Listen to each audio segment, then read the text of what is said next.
Our Truth and Politics panel, or should we say Truth and Politics panelist, is here. Eagle Feather News editor Carrie Benjo cannot be here today, but she will be back next week. This week, watch what you say, councillor. There have been several cases recently where politicians uttered racist remarks about Indigenous people in council meetings. Thanks for joining us, Niigaan. Unfortunately, Carrie Benjo couldn't be with us today. She will be back next week.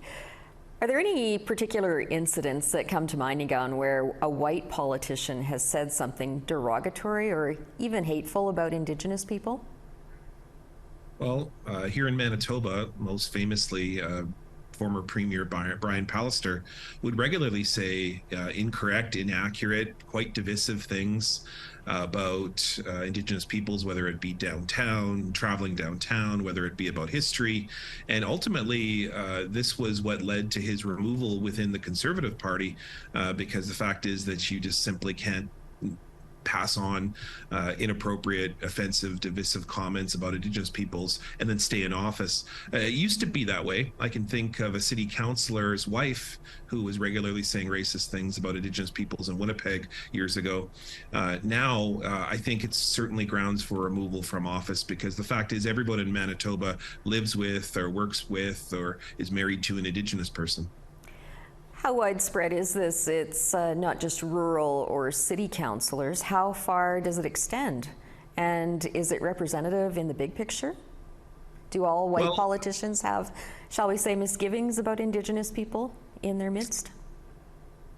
I mean, I think certainly it's a residue of a long-standing history within the country of hating Indigenous peoples.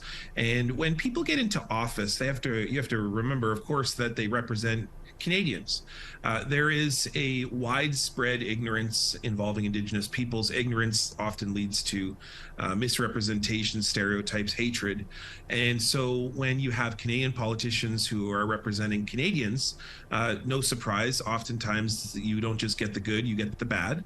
And so in this case, what you're getting oftentimes in areas where there's a lot of ignorance involving Indigenous peoples, whether that be city or rural, you get these kind of views that are outdated, absolutely problematic and incorrect, of course. But the challenge is do everyday Canadians stand up against these views? Because, you know, it's different for you and I sitting here talking on an Indigenous TV channel, news show, and you know, oftentimes we are aware of the racism, we live it every day. Will Canadians stand against these kinds of outdated, terrible, divisive views, which frankly are hurting all of us? And particularly amongst their leadership, the ones that Canadians vote in, will they challenge those leaders to be better?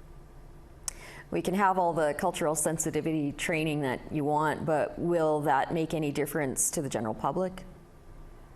I frankly don't take a very favorable approach when it comes to sensitivity, or oftentimes what we call competency or awareness. Or I think what we have to do is we have to have very specific anti-racism training. We have to have very specific training involving what conditions people to say racist things.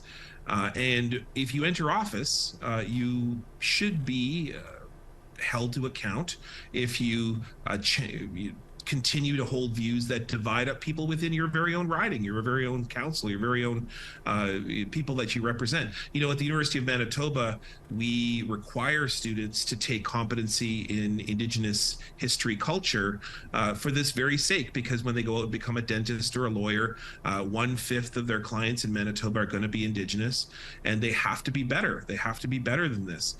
There is a real interesting and problematic movement in politics in Manitoba right now, and it's worth noting.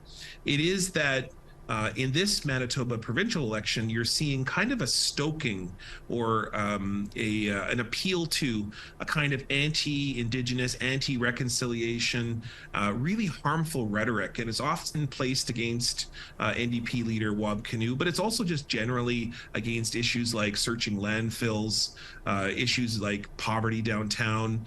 The solution is throw cops as many Indigenous peoples and throw them in as many jail as possible. I mean, there's a real problematic thing that's happening in Manitoba, and I think across the prairies.